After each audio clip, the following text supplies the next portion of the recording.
pastor também. Estenda sua mão, vamos orar aqui por ele, em nome de Jesus.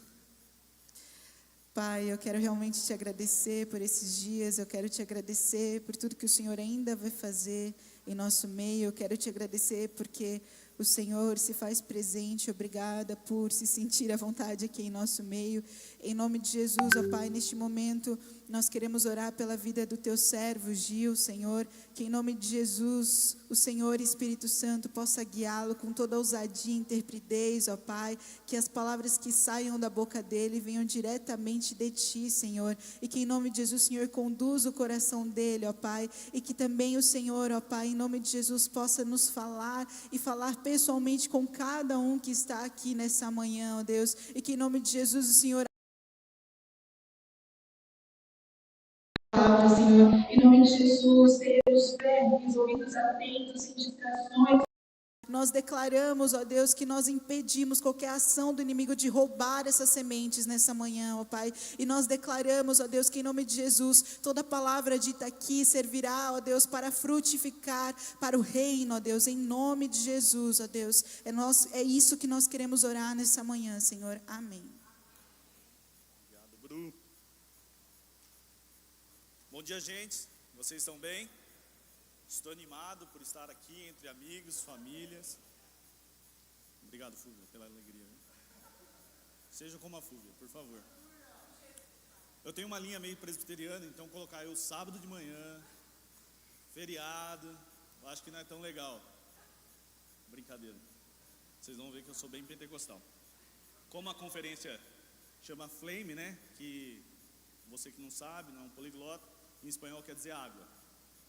Brincadeira, é inglês e é chama. Só para ver se estão acordados, não estão acordados. Gente, eu sou o Gil. De acordo com a Clarinha, melhor falar Oliver, mas é Oliveira. Mas Oliver ela falou que é melhor, entendeu? Sou casado com a Patrícia. Minhas duas crianças ficaram em casa. Como eu falei, sábado de manhã. Eles não acordaram muito animados. Deu certo a imagem aí que eu mandei? Gente, eu vou ser bem breve, ó, 10h38. Trouxe alguns livros que nos ajudam a manter na missão e ajuda a pagar a passagem ainda da missão que não foi paga. Ó, Richard Baxter, um pastor puritano. Se você ama John Wesley, o avivamento que aconteceu na Inglaterra, foi esse homem que semeou. Então, se você quiser saber como aconteceu o avivamento, o terreno preparado, Richard Baxter. Deus revelado, conhecendo Deus para fazer a sua vontade. É mais ou menos isso que eu vou me basear hoje. Então, Richard Baxter é um livro mais famoso, que é sobre pastoreio, mas esse também é sensacional. Esse aqui é um clássico. É capaz que quando você chegar no céu, Jesus perguntar: você leu Generais de Deus? Aí você falar não, entendeu?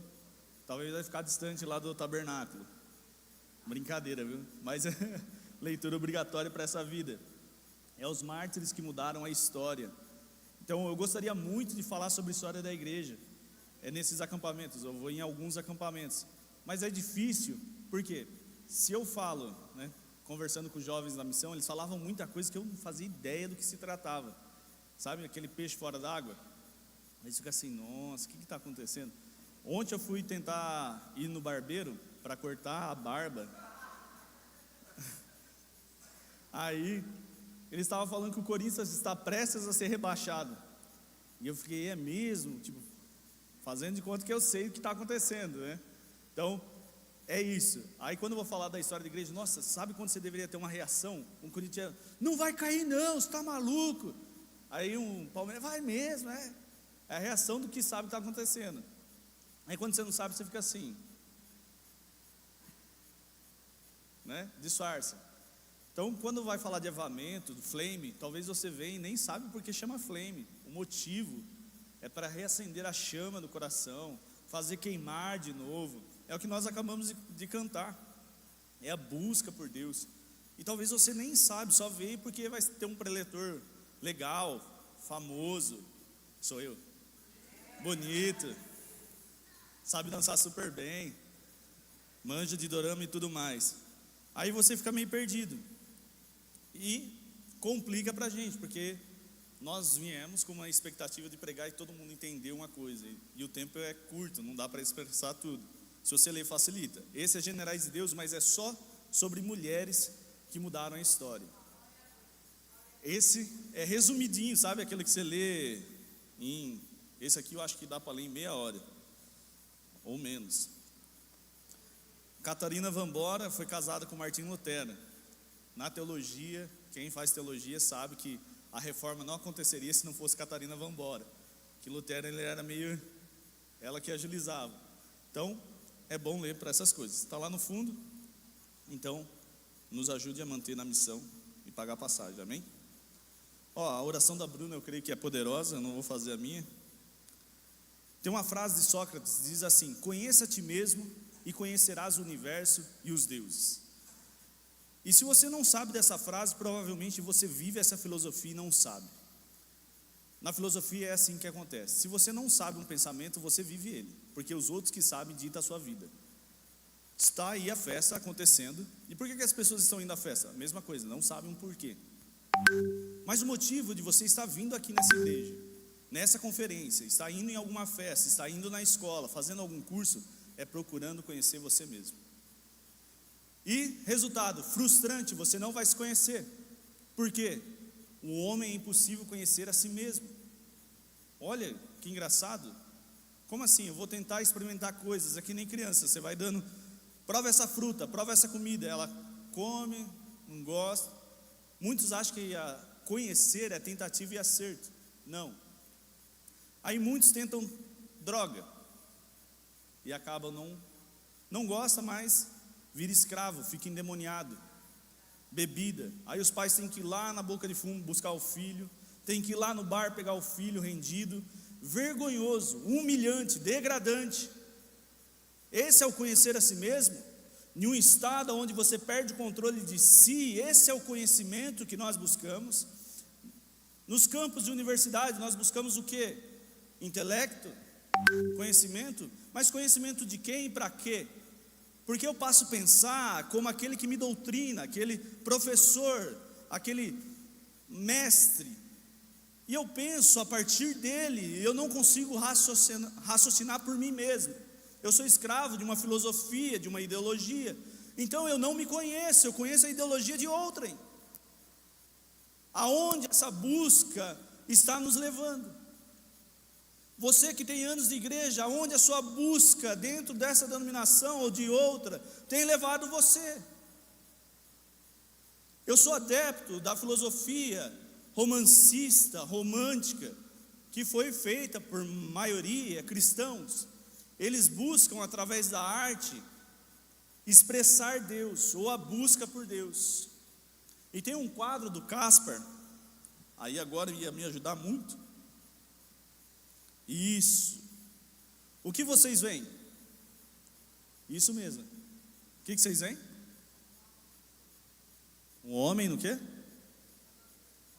Isso. O quadro chama Caminhante sobre a Névoa e Mar. Muitos só veem isso e não tem problema. Não tem problema. O Caspar, ele era um romancista. A qualidade, o aspecto, a filosofia expressa assim: o homem é sempre menor diante daquilo que o permeia. É a busca pelo que transcende. É aquilo que eu não consigo expressar. Então o caminhante, ele está numa montanha, a onda batendo e a névoa. Que sentimento isso gera? Muitos podem estar nessa névoa hoje, não sabe o que tem buscado. E as águas fortes, violentas, batendo, e você ali, firmado na rocha. Pequeno, se sente apequenado diante da situação. Conhecer a ti está te levando nesse lugar. Sócrates, ele fala: conhecerás o universo. Essa é a expressão. Mas olha, lá no fundo tem outra paisagem, e o céu se perde. Então, na filosofia cristã, muda. Porque o salmista diz: Senhor, sonda o meu coração e vê se há em mim algum caminho mau.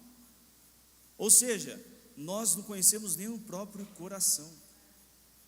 O coração do homem é enganoso. Hoje você acha que você se conhece, aí você vai fazer uma terapia e você fala: nossa, eu não me conheço, eu achava que me conhecia. Então essa busca por algo que transcende é o que nos move. E na filosofia Zenzert, não? Zenzert, sei lá, em alemão, expressa nostalgia romântica, busca por algo maior que eu. E na evolução da filosofia tem a catástrofe edipiana, que tenta evitar um mal, e tenta evitar o aproximar do erro. De Mideia, que é o herói romântico, que luta contra a natureza que é maior que ele, que é, para quem já assistiu, Hércules, né? E tem uns romancistas que vêm redimindo isso. Ele fala: não é nenhum nem outro, Cristo, ele está além disso. Então essa palavra provocativa vai colocar você nesse lugar de reflexão. Que palavra? Salmos 24, abram lá comigo. Salmos 24.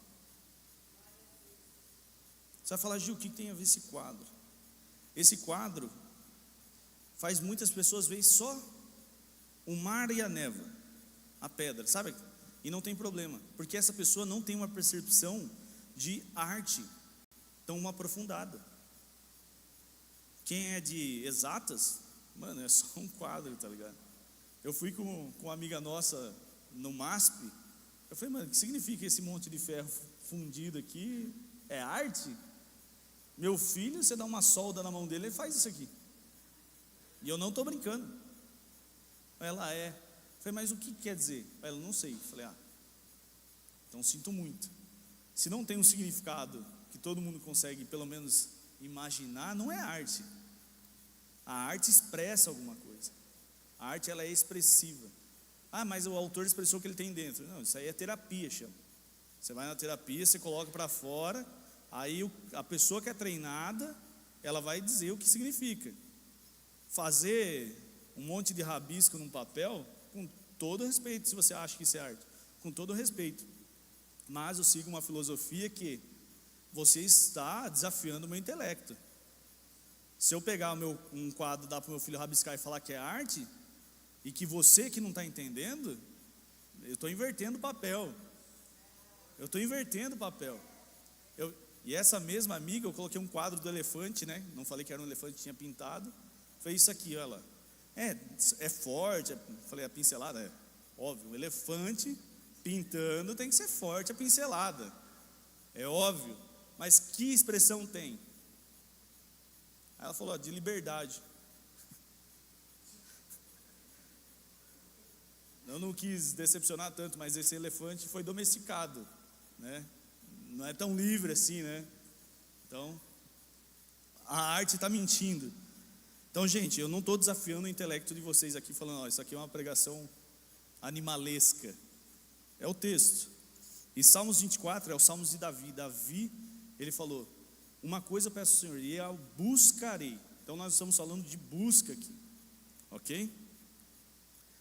Salmos 24, 1 diz assim. Todo mundo abriu? Estou vendo gente abrindo ainda. Está na tela, que isso.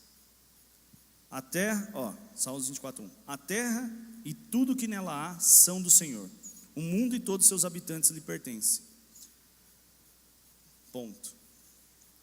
A terra e tudo que nela há pertence ao Senhor. Você não se pertence. Então a busca não deve conhecer você, deve buscar conhecer Deus. Se você conhecer Deus, você sabe qual é a vontade dele para você, e você vai ser pleno em Deus. Pleno. Você não é uma ideologia sexual. Você não é o capitalismo. Você não é o comunismo.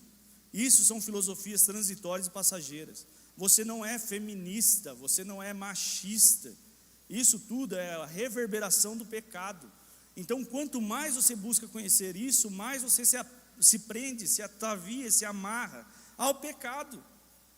Não, vou estudar o feminismo para libertar as mulheres. Não, você não vai conseguir. Já está mais que claro na história que um movimento político não liberta.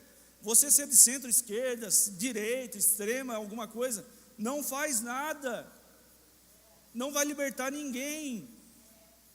A terra não pertence aos poderosos, aos ricos, aos políticos, não, eles vão morrer, e as riquezas vão ficar. Quem governa o mundo, quem sustenta pelo poder da palavra é Deus. É Ele que tem trazido você aqui, você não vem por acidente ou por um convite, Ele trouxe você aqui, tudo funciona de acordo com a vontade dEle, tudo veio existir porque Ele quis. Então, se você coloca a sua esperança em poder político, você será frustrado. Isso tudo vai passar, meu irmão. Tudo pertence a Ele. Aí entra o problema do mal, o paradoxo do mal, de Epicuro. Então Deus criou o mal. Nossa, é por isso que eu falei, se vocês lessem, daria para explicar melhor. Esse problema já foi resolvido por Agostinho, mas parece que todo culto, toda vez tem que repetir a mesma coisa. Deus não criou o mal, quem criou o mal foi Adão que caiu. Deus resolveu o problema do mal enviando um filho dele, ele se fazendo homem, morrendo pela humanidade. Ele resolveu o mal, ele não criou o mal. Por isso temos esperança que tudo isso vai passar, mas Ele vai nos receber em glória. Isso vai muito além. Por isso tudo pertence a Ele. Se você pertence a Ele, por que tem buscado em outras coisas? Por que você tem pertencido a outras pessoas? Como diz a mulher samaritana, já tive 5, 6 maridos. A quantas pessoas você pertenceu? E ainda se sente vazio. Gil, eu casei com uma pessoa só, mas se sente vazio? Se sente vazia? Estou no namoro, se sente vazio? Se sente vazia? Eu tenho graduação, sou mestre, se sente vazio? Não faz sentido? Cadê o sentido? Cadê a chama do coração? Quando você fala, os seus olhos brilham. Cadê o brilho dos seus olhos? Cadê a vida que há em ti? Aonde está? Verso 2: pois sobre os mares edificou os alicerces da terra, e sobre as profundezas do oceano a estabeleceu. Isso fala do poder de Deus. Você estabeleceu o que na sua vida? Construiu que império? Quantos diplomas? Quantos carros? Quantas viagens? Quantas missões? Quantas pregações? Quais são os seus portfólios? Quantos amigos famosos você tem? Quantos seguidores? Isso não é nada diante daquele que estabeleceu os alicerces da terra. Isso nos coloca num lugar de humildade perante aquele que é portentoso, é magnífico, é majestoso. É aqui que agora os nossos olhos do coração é aberto e nós olhamos aquele que é um verdadeiro artista, que esculpiu você, seus cabelos, teceu o seu DNA. Aqui é a verdadeira arte, encontrando a vida, aquilo que é expresso, aquilo que tem significado e sentido, aquilo que não é sem propósito, aquilo que é proposital, aquilo que é visceral, aquele que ele arranca de dentro e fala: façamos a nossa imagem. Esse é o estabelecimento do poder e do amor de Deus. Isso é o romance de Deus. Como diz Frank Viola, da eternidade até aqui, é a história do romance de Deus. O dorama é uma expressão humana em busca do verdadeiro amor, do verdadeiro romance.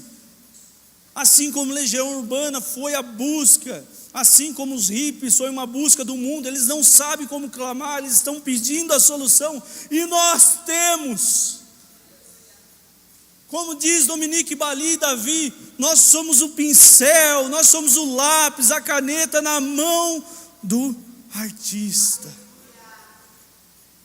Deus quer usar você, meu irmão. Deus quer nos usar para escrever histórias, mudar cenários.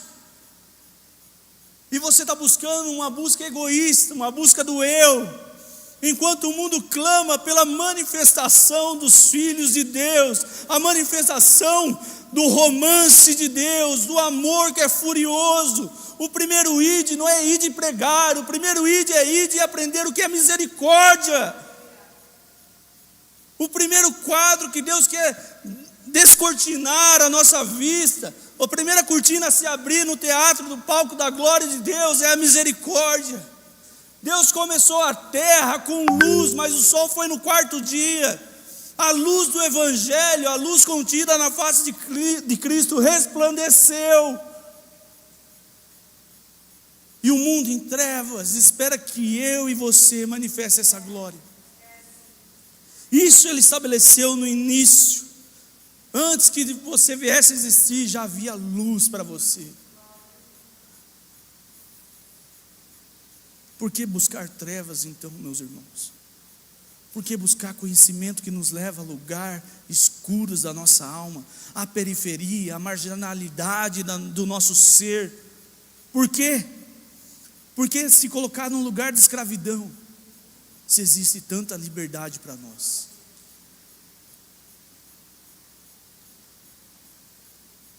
Davi, tendo isso em mente, ele olha então, ele fala: nossa, se Deus é tão poderoso, se tudo pertence a Ele, então se tudo pertence a Ele e Ele é todo poderoso, Ele exige que as pessoas se apresentem a Ele. Então ele pergunta: quem pode subir o monte do Senhor? Quem pode permanecer em seu santo lugar? Você pode subir?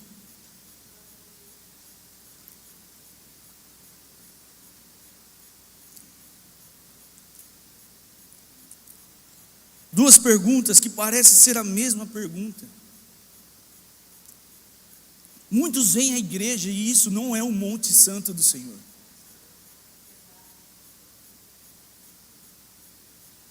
Vir à igreja é uma coisa, permanecer em Deus é outra. Muitos vêm e vão, poucos permanecem. Mas vir na igreja facilita você entrar no monte do Senhor. É aqui que os irmãos, aquilo que o autor de Hebreus diz, que é o monte dos salvos, a assembleia dos santos, é aqui, não nesse lugar físico. Eu gosto dessa conferência porque o Gleico, o Mateus, a Valen, o Lucas, a Paty, o Haroldo, a Fúvia, a Bruna, o Renan, aí são amigos de Deus. Então se eu me assento na mesa deles, eu tenho certeza que eu vou encontrar Deus, porque o coração deles busca Deus. Então por osmose eu fico ali para receber, eu como da migalha que cai, eu aprendo com eles. Essa é a busca, você tem que buscar pessoas que buscam Deus. Vir aqui para saber se vai para o Jerônimo depois, para o Outback, para o Shopping Guatemi. Mano, que vida. Eu não queria falar, mas nossa, a Fúvia é minha inspiração de pregação, já que ela falou: que vida medíocre. Isso é escravidão também, meu irmão. Lá fora no mundo e aqui essa vida, sabendo que rolê vai ser depois, é a mesma coisa, você é mundano igual. Se comparar a sua vida de um mundano, não tem diferença nenhuma. Nenhuma. Então que santidade, que salvação é essa?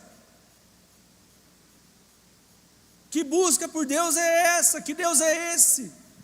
Se você for lá no bloquinho de carnaval e perguntar: você crê em Deus? Creio.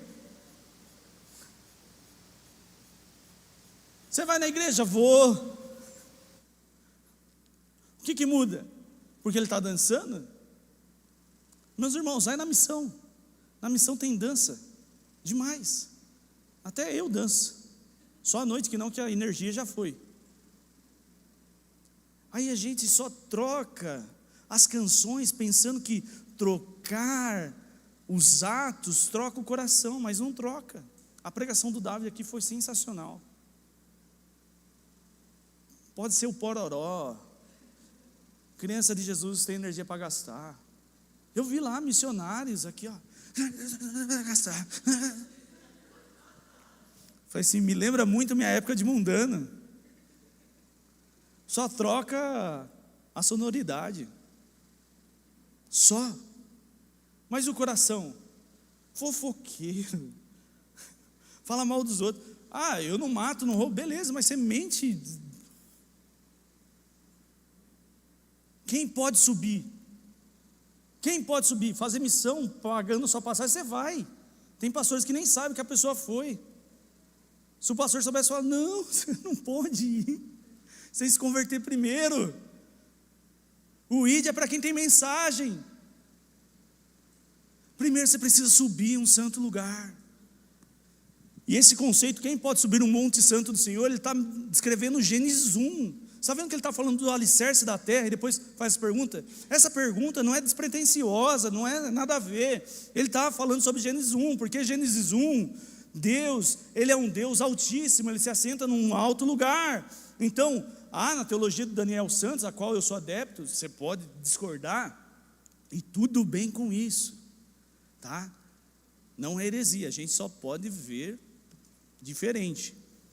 Não era Deus que vinha até o jardim, era o homem que ia até esse santo lugar. Deus não plantou uma família primeiro, Deus plantou um santo lugar. Deus não está preocupado com a família, Ele está preocupado com a glória dEle.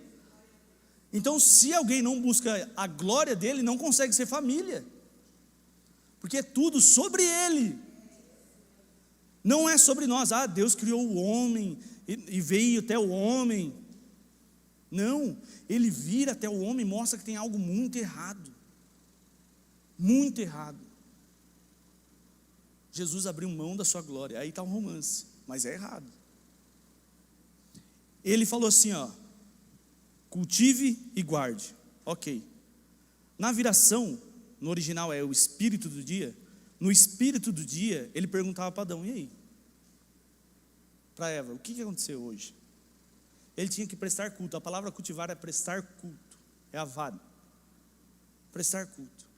Então o homem subia esse santíssimo lugar, esse lugar alto. Aí o homem não sobe, aí Deus fica aí. São Paulo não existe ainda, não tem engarrafamento. Cadê ele?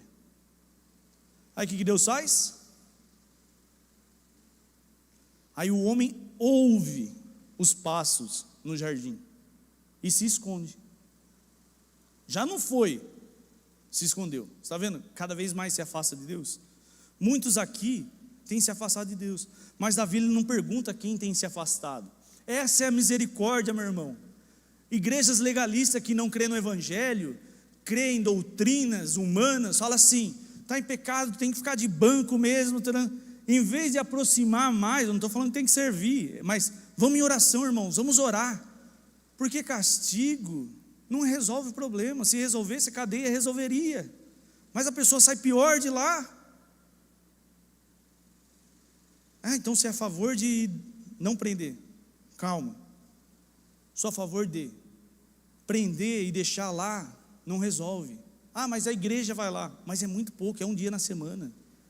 A gente teria que estar lá todos os dias, sabe? Martelando, falando, mano, você está aqui porque é o pecado, para a pessoa entender, ela é escrava. Um dia na semana versus 7 dias de pecado, não, é muito difícil. Então a pessoa peca dentro da igreja, a gente isola o leproso, o nosso olhar muda sobre a pessoa. Mas Cristo nos ensina a ver com misericórdia, tipo assim, se o teu irmão pecou, vai até ele, repreenda-o, chama para onde? Para o santo lugar. Meu irmão, o seu lugar é limpar as mãos, é o que ele vai entrar aqui no versículo. Somente os que têm mãos puras e o coração limpo, que não se entrega aos ídolos e não jura em falso. Quem tem mãos puras e coração limpo. Os puros de coração verão a Deus. Esse irmão pecou porque ele não está vendo Deus mais.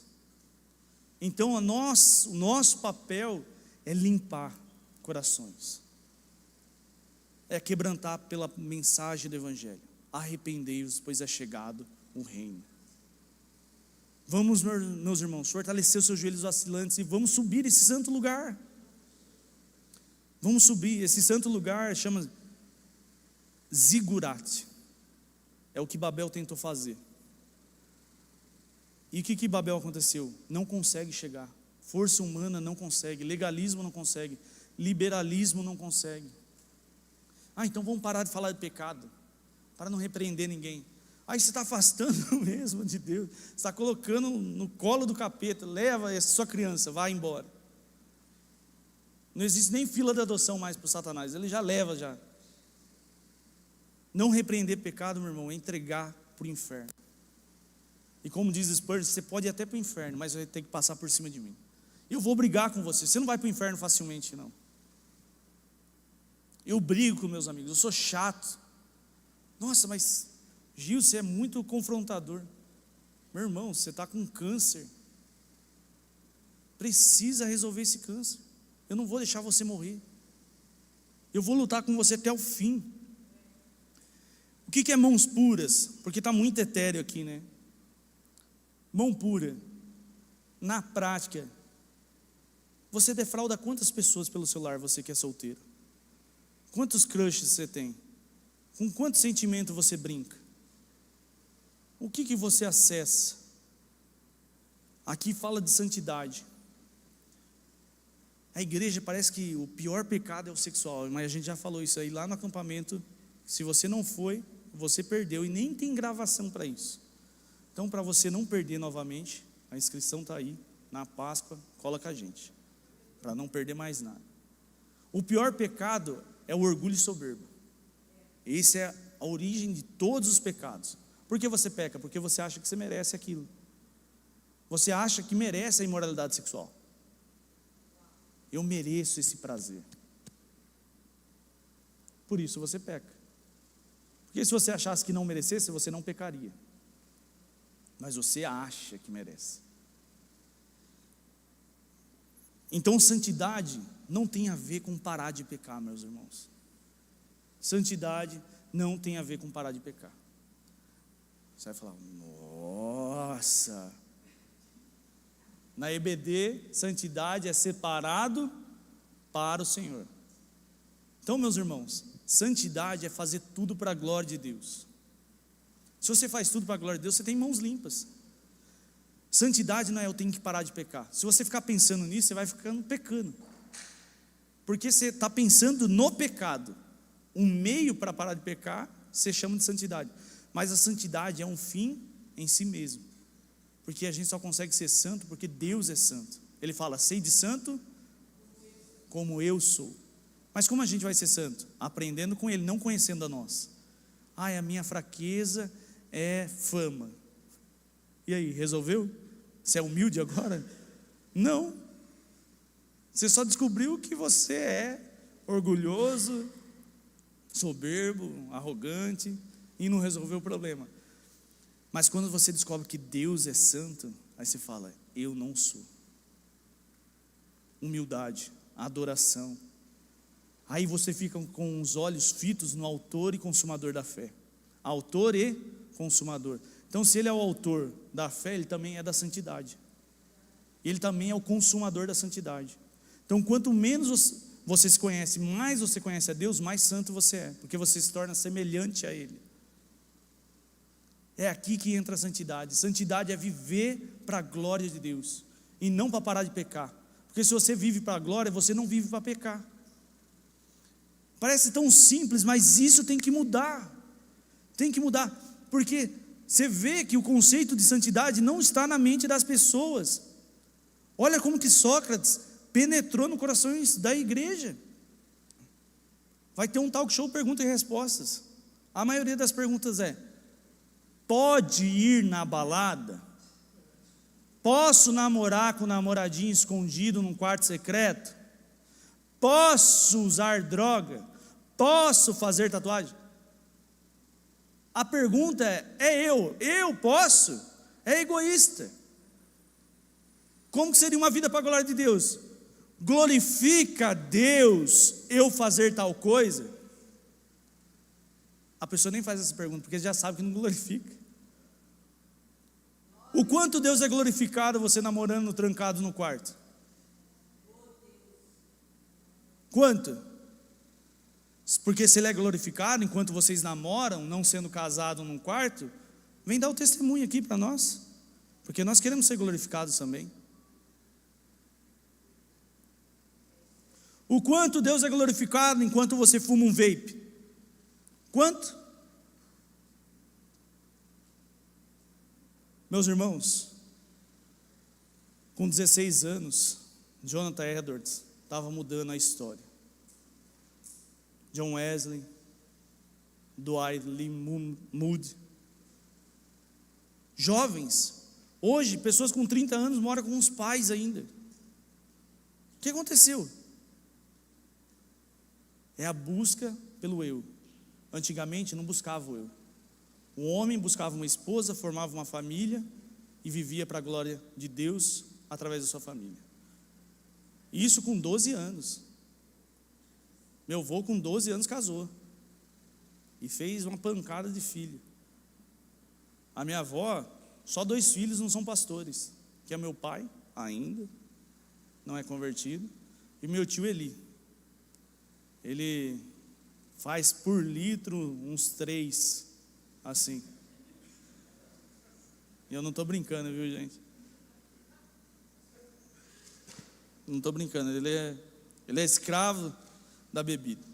Minha avó achou que ia morrer, ia ver ele convertido, ainda não viu, ainda. Um versículo que me move de esperança é: onde abundou o pecado, superabundará a glória de Deus. Onde abundou a cachaça, superabundará o vinho novo de Deus. Então, ele vai ser cheio. Você vai ver, ele vai rodar esse Brasil aí com um por um. Então, quem pode permanecer no santo lugar? Quem? Aqueles que não se entregam a ídolos. Calvino diz que o coração é uma fábrica de ídolo, então é eu que fabrico. E não juram em falso. O que é jurar em falso? É sim, sim, não, não. O discurso de Jesus em Salmos 24, você vai ver Mateus assim, pleno. Eles receberão a bênção do Senhor e a justiça do Deus de sua salvação. São esses os que te buscam e adoram em sua presença, ó Deus de Jacó. Esses que te buscam. Esses são vocês, meus irmãos. Vocês que buscam o Deus de Jacó. E aqui entra o id. Davi diz: abram-se os portões da cidade, abram-se os antigos portais para que entre o Rei da Glória. Quem é o Rei da Glória? O Senhor forte e poderoso, o Senhor invencível nas batalhas. Abram-se os portões. Na versão mais antiga, Almeida, está escrito: levantai as portas. Ó, ler Almeida, que isso. Agora olha para a porta lá. Aonde é a cabeça da porta? Porta tem cabeça? Vocês ficam com medo, né, mano? É legal. Irmãos, porta não tem cabeça. É uma linguagem figurativa. Porque não faz sentido ele falar de porta se ele está falando de pessoas que buscam a Deus.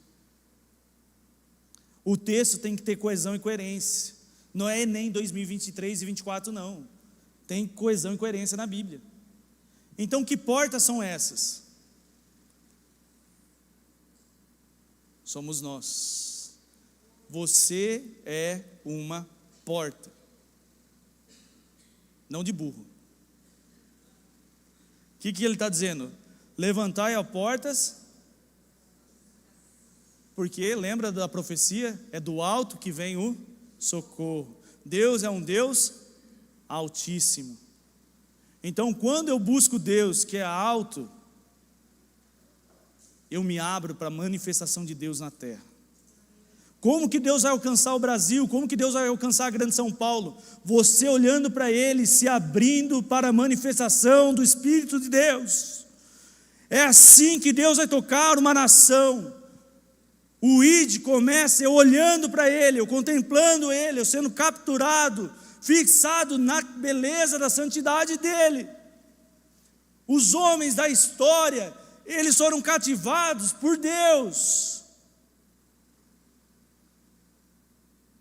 Dwight Moody, ele era o 5º irmão de uma família de 7, porque veio gêmeos depois. Ele era de uma família pobre, lá na roça. E o engraçado dizer isso, por que tem que falar roça? Porque a Camila, aqui da nossa igreja, lá na missão, sabe aquela planta dorme-dorme? Falei, essa aqui é uma planta dorme. Oh, nossa, ela fecha. Entendeu? Camila, se falasse que era alface, talvez acreditaria. Brincadeira.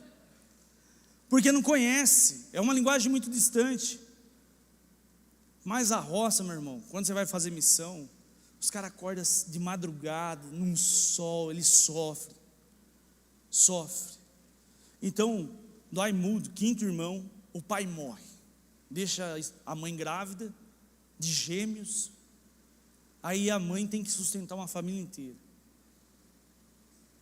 Aí ele vai numa pregação, e Deus fala assim, ó, através do pregador: Deus só precisa de um homem para mudar a história. Deus não precisa de um mestre, de um doutor, de um rico, de um famoso. Deus precisa de um homem. Ele falou, eu quero ser esse homem.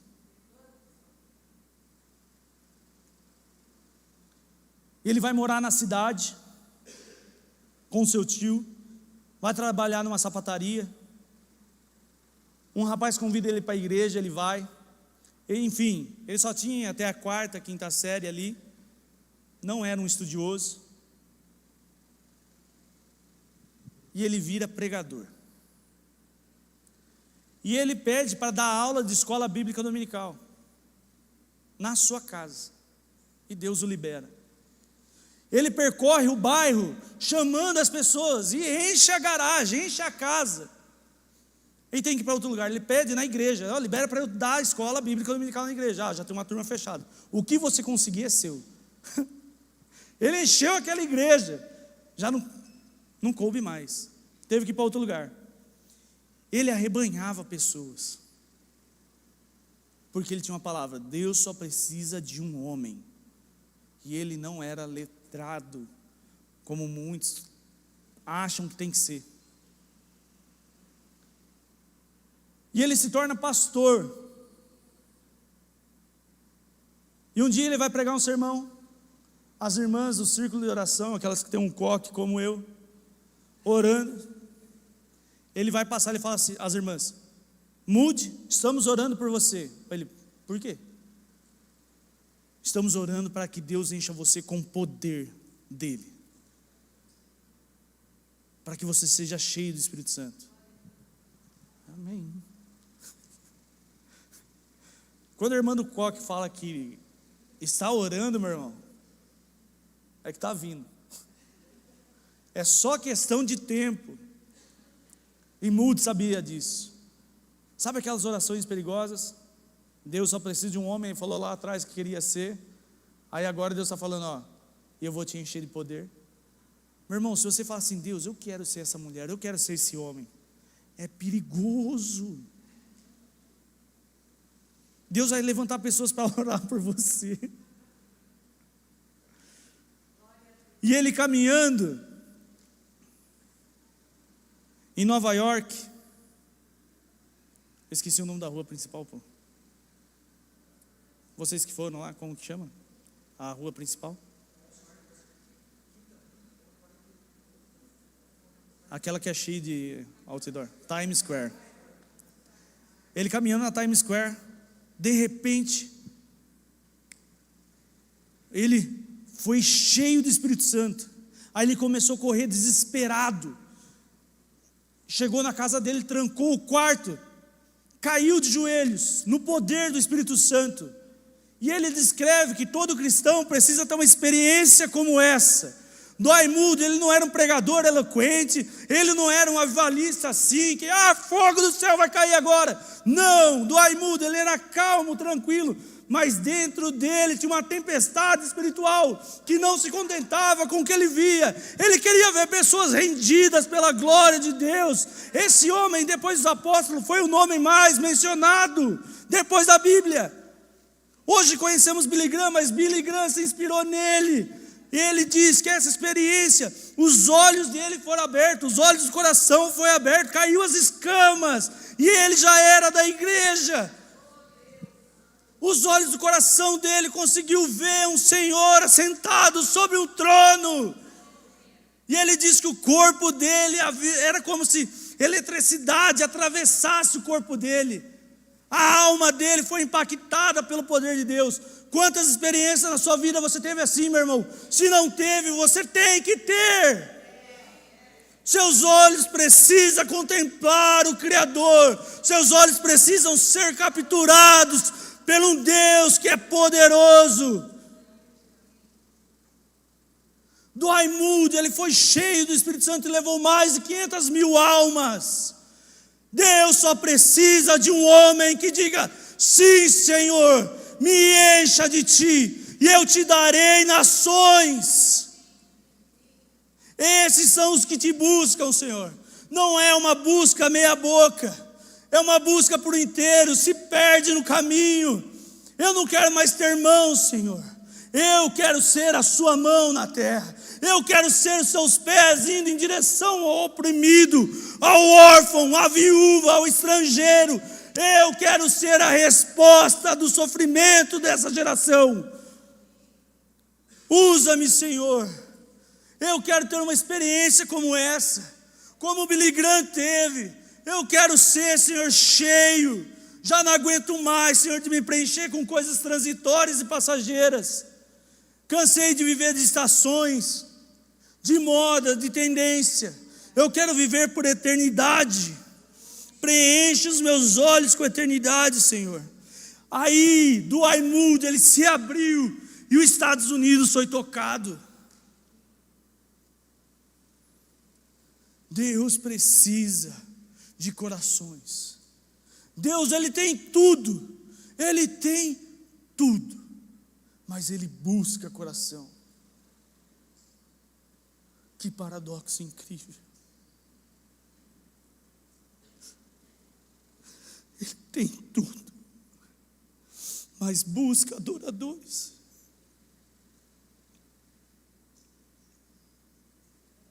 Ele tem buscado o seu coração, meu irmão.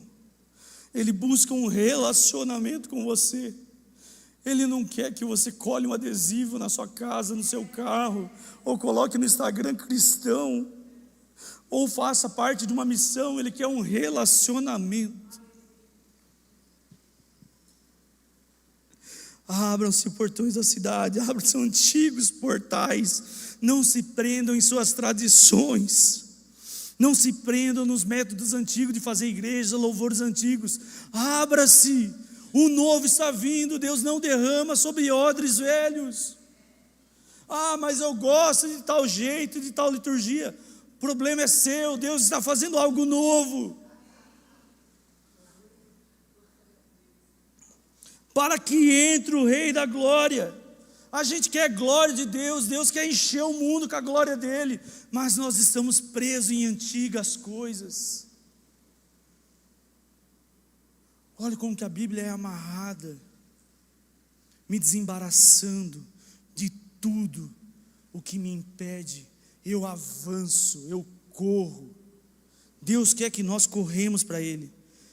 Quem é o Rei da Glória? Somos nós a porta? Não. É o Senhor dos exércitos, o Rei da Glória, aquele que não perde batalha. Esse amor é furioso. Quando Jesus envia, Ele não envia no poder. Não, vão em poder. O Evangelho é poder para... O Evangelho é poder para salvar. Não é para curar. Deus não nos enviou para ficar orando por enfermos, porque a pessoa vai morrer. Deus não nos enviou para ressuscitar mortos, porque a pessoa vai morrer. Deus enviou para pregar reconciliação, porque a fé, a esperança vai passar, mas o amor é eterno. O relacionamento é eterno. A doença pode voltar, a perna que cresceu pode voltar, mas o coração daquela pessoa jamais vai se separar de Deus. Deus não perde batalha, meus irmãos. A Pati foi para o Borel, onde tem fuzil, tem bala. Não impediu o amor de Deus. Não impediu o amor de Deus. E o medo, eu fui convidado para ir numa missão na faixa de Gaza. Eu não tenho medo de morrer, eu só não tenho dinheiro de ir. Eu não tenho medo. Na missão lá, aconteceu uma situação que eu tive que correr no escuro para proteger as meninas. Eu não tenho medo, eu já perdi a minha vida há um tempo, eu já entreguei a minha vida há um tempo.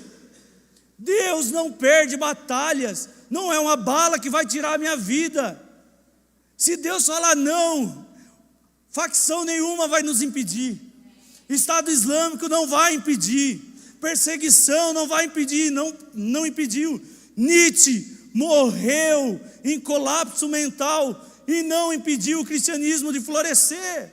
Schopenhauer se foi, o cristianismo permanece. Os filósofos, Sartre se foi, Kant se foi, mas Jesus tem sido pregado todos os dias, em todos os lugares.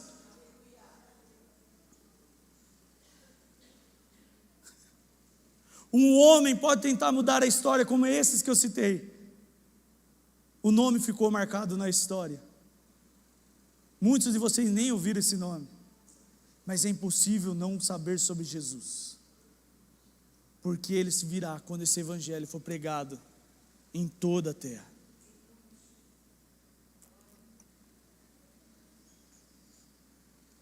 O louvor, se quiser subir.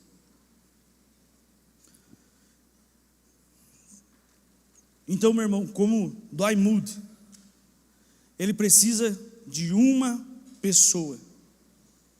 Uma pessoa. Eu tenho uma impressão no espírito que algumas pessoas já oraram isso, até por brincadeira. Deus me usa. Deus me usa. Eu soube sobre alguns heróis da fé. Será que é possível ser usado assim? Eu quero. E muitas pessoas, surgiu o desejo de como fazer missão, de levar esse nome em vários lugares da terra, mas se viu frustrado porque ainda não aconteceu. Meu irmão, seu coração já foi ferido.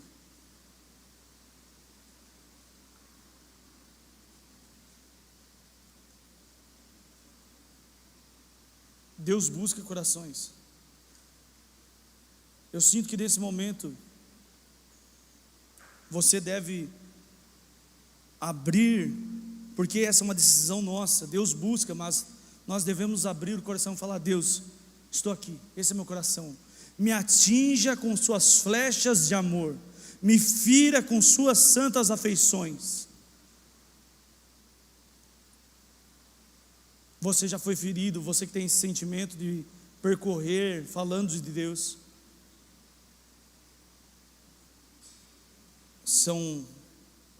Na minha cabeça vem 3 pessoas, mas ainda falta poder de Deus. Você tem buscado poder de Deus para isso, assim como essa experiência. Às vezes vem como ceticismo: será possível acontecer isso? Meus irmãos, Dwight Moody, ele era reformado. Agostinho, ele era reformado. Calvino teve essa experiência. Todos que creem em Deus têm que ter essa experiência. A experiência do enchimento do Espírito Santo. Porque quando você é enchido por Deus, como diz Agostinho, os céus dos céus não podem te conter, Deus. Se o universo não é infinito, e o Senhor preenche o universo, o que sobra de ti fica onde? Se o Senhor me enche, o que sobra de ti fica onde? Meu irmão, quando Deus te enche, você é uma porta aberta e Ele preenche todo ao seu redor. Você precisa ser cheio e transbordado do Espírito Santo. Então faça um convite. Se você é essa pessoa, abra o seu coração para que entre esse Rei da Glória, para que a glória de Deus invada o mundo. Você não precisa de uma oração para chegar nesse lugar, mas se você não sabe orar, só chama: Jesus, vem Jesus, enche-me, enche-me Jesus. Foi assim que eu fui discipulado.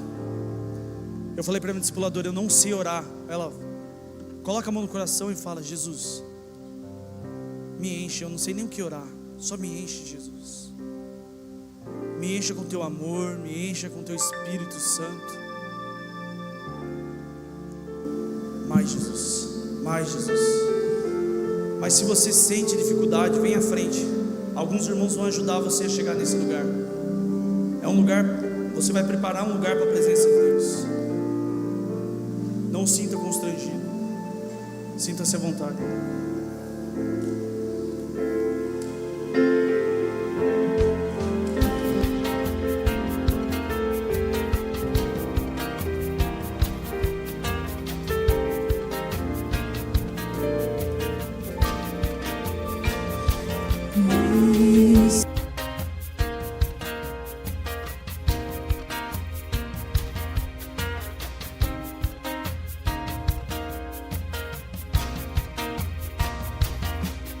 Semente santa e verbo, palavra do Deus Pai, morreu pra germinar em mim a tua santidade. Vive pra viver em mim teu fruto, teu filho. Vive pra fazer de mim terra fértil pra te receber.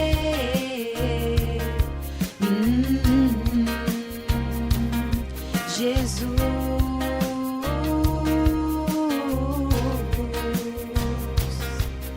semente santa e verbo, palavra do Deus Pai, morreu pra germinar em mim a tua santidade. Vive pra viver em mim teu fruto, teu filho. Vive pra fazer de mim terra fértil pra te receber.